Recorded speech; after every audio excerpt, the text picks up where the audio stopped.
नमस्ते, सन्चै हुनुहुन्छ? चिया खानुभयो त?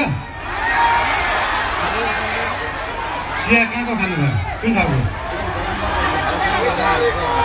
इलाम दमकको? खाना खानुभयो? बिहान खानामा तरकारी कहाँको खानुभयो? बोर्डर बारीको खानुभयो? तेह्रथुम 5 थरमा उत्पादन भएको तरकारी खानु पाउनु भएको छैन तपाईँहरूले। हाम्रै पूर्वी पहाडमा उत्पादन भएको तरकारीहरू, उब्जाहरू यही मुनि तराईमा झापा, सुनसरी, विराटनगरमा खान पाइएको छैन। यो दुःखको कुरा हो। यो दुःखको समाधान गर्नुपर्छ र त्यो दुःखको समाधान गर्ने पार्टी बन्न चाहन्छ राष्ट्रिय स्वतन्त्र पार्टी।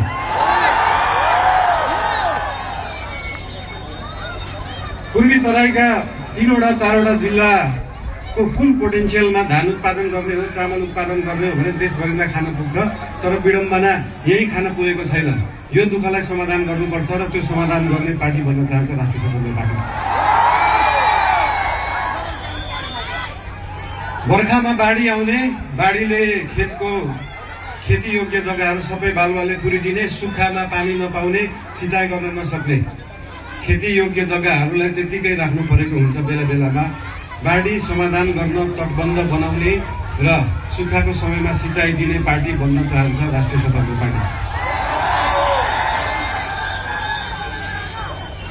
हाम्रो पूर्वलाई देखाएर पनि पैसा कमाउन सकिन्छ, यहाँ उब्जा गरेर पनि पैसा कमाउन सकिन्छ, यहाँ उत्पादन गरेर पनि पैसा कमाउन सकिन्छ। के गरेर पैसा कमाउने भन्नुहोस् तपाईँहरू? यो तीनै काम गरेर देखाउन चाहन्छ राष्ट्रिय स्वतन्त्र पार्टीले। हाम्रो किराँतहरूको, सम्पूर्ण नेपालीहरूको आस्थाको केन्द्र मुकुमलुङ, खुवालुङ, पाथिभरा जस्ता ठाउँहरूलाई 77 जिल्लाका नेपाली दाजुभाइ दिदीबहिनीहरूले आस्था राख्न पाउन्, त्यो आस्था देखाउने पार्टी बन्न चाहन्छ राष्ट्रिय स्वतन्त्र पार्टी। समस्याहरू धेरै छन्, समाधान पनि यही छ। समस्या र समाधानलाई भेटाउने काम भएको छैन, त्यो भेटाउने काम गर्न चाहन्छ हाम्रो पार्टीमा। देशकै पहिलो उद्योग कल कारखाना भएको यो ठाउँ हो, यो क्षेत्र हो। यहाँनिर खाने तेलदेखि मरमसलाका फ्याक्ट्रीहरू छन्, इन्डस्ट्रिजहरू छन्। तर जुन बेलामा त्यो फ्याक्ट्रीहरू खुले, त्यो इन्डस्ट्रीहरू खुले, त्यसपछि नयाँ खुलेका छैनन्। नयाँ फ्याक्ट्री खोल्नु पर्यो भने 10वटा नेतालाई ढोग्नुपर्छ, 10वटा कर्मचारीलाई फकाउनुपर्छ, अनि बल्ल बल्ल फ्याक्ट्री खुल्छ र त्यो फ्याक्ट्री चलाउन थालेपछि चन्दा आतङ्क सुरु हुन्छ। अब त्यो पर्दैन। त्यो नपर्ने गरी व्यवस्था बनाउन चाहन्छ राष्ट्रिय स्वतन्त्र पार्टीले।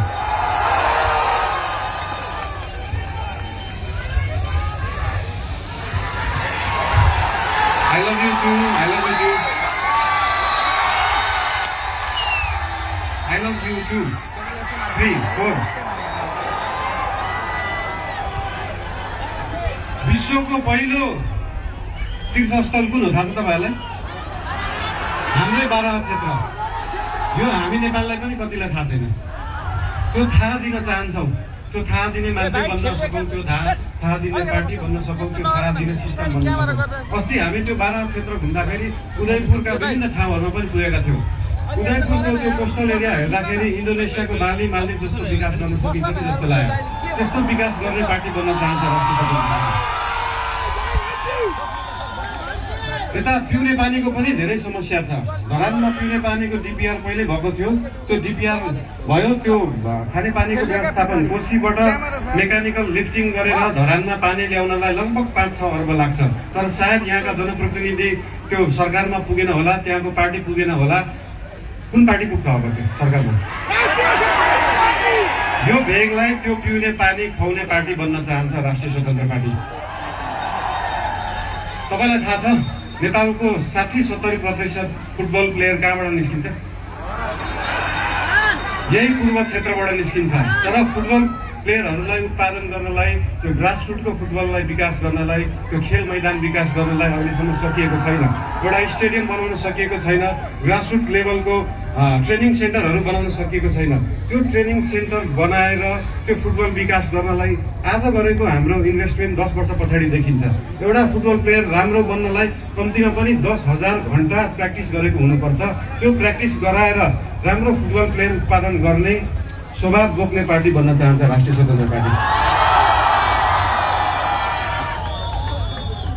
अन्त्यमा जसरी यो सिलाम साकमा लासो जो यो सिलाम साकमाले मृत्युलाई छेक्छ, मान्छेलाई कालबाट जोगाएर राख्छ, त्यसरी नै देशलाई जोगाउने पार्टी बन्न चाहन्छ राष्ट्रिय स्वतन्त्र पार्टी।